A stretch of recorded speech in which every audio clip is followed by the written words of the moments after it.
Olá, meu nome é Guilherme e esse é um trabalho da disciplina de Pesquisa e Ensino de Física, uma proposta sobre o conteúdo de queda livre para alunos do ensino médio. Esse trabalho é dividido em 6 partes. A primeira delas é a introdução, onde eu conto sobre o objetivo desse trabalho. Dando voz à professora, eu relato como foi um pouco sobre a entrevista da professora e a sua vida profissional.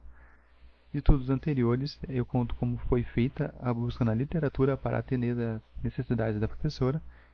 Embasamento teórico são os artigos selecionados para a realização desse trabalho.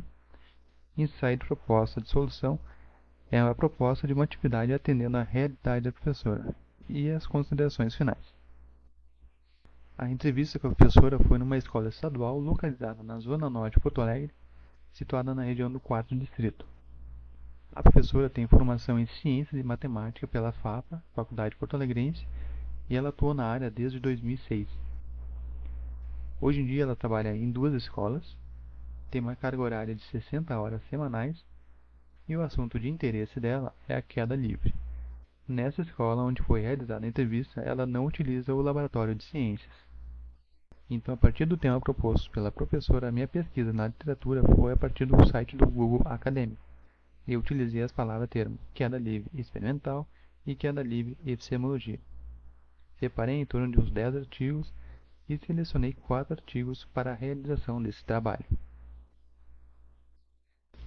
Os 4 artigos selecionados foram esses: a construção do conceito sobre a queda livre dos corpos por meio de atividades investigativas, física dos anos iniciais, estudos sobre a queda livre dos corpos através da metodologia de mediação dialética, a formação do conceito sobre a queda livre dos corpos, uma análise epistemológica à luz de Gaston Bachelard, e o conhecimento físico na formação de professores do ensino fundamental. Os 2 primeiros artigos são os mais importantes, porque o primeiro artigo foi que eu me baseei nas atividades experimentais, e o segundo artigo eu me baseei na metodologia de ensino para aplicar essas atividades. Então, como ensaio de proposta de solução, seria interessante 2 períodos de aula. No primeiro período, iríamos falar sobre a história da ciência e falar sobre Aristóteles e como ele interpretava o cosmos e o que ele chama de lugar natural dos corpos. Apresentar as concepções aristotélicas sobre a queda livre, falando sobre o movimento, força, peso, e como esse modelo de pensamento predominou os estudos físicos até o final da Idade Média. E como esse pensamento era tratado quase como uma afirmação sagrada. Em contraponto, apresentar Galileu Galilei, que contestou muitas das ideias de Aristóteles, principalmente na queda livre, que é o nosso assunto. Então, Galileu pode ser considerado esse elo de transição entre a física medieval e a física moderna, nessa figura que representa o físico experimental, né? Mas também que ele era adepto às experiências ideais, ou seja, imaginárias. Então, apresentar Galileu como um cara que fez muitas experiências e observações cuidadosas, aliado a um raciocínio lógico, e apresentar suas contribuições para o estudo da queda livre. Com o ensaio de proposta de solução, no segundo período seriam realizadas as atividades experimentais. Aqui tem uma lista de atividades com materiais de fácil aquisição que os alunos poderiam realizar em sala de aula. Também seria interessante a realização de um questionário antes e depois das atividades. O questionário seria respondido antes das atividades para saber quais são as concepções prévias dos alunos, e no segundo momento também seria respondido após a realização dessas mesmas atividades.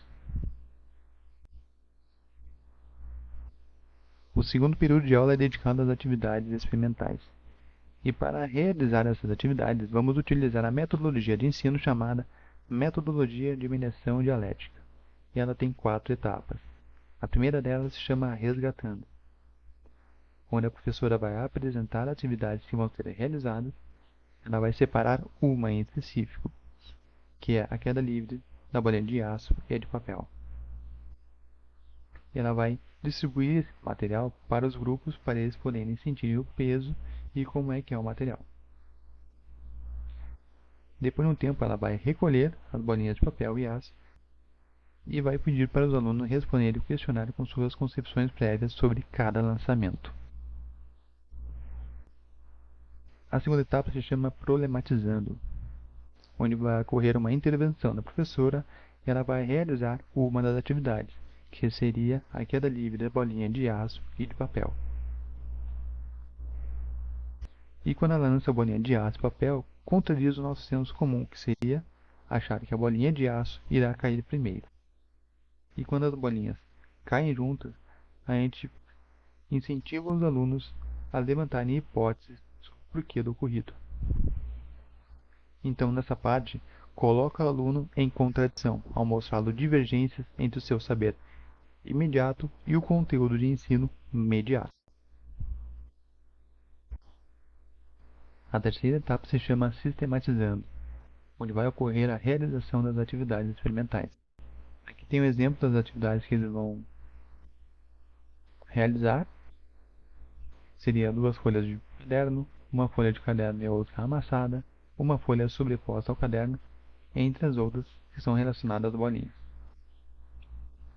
E após a realização das atividades experimentais, os alunos irão preencher a tabela com os objetos que eles vão ver que vai cair primeiro.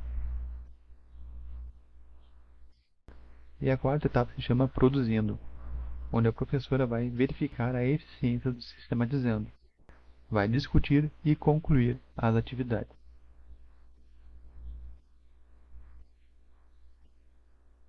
E a conclusão é que essa atividade tem uma facilidade de se trabalhar em sala de aula com materiais de fácil aquisição e também tem a oportunidade de trabalhar com a história da ciência. E esse foi meu trabalho. Obrigado.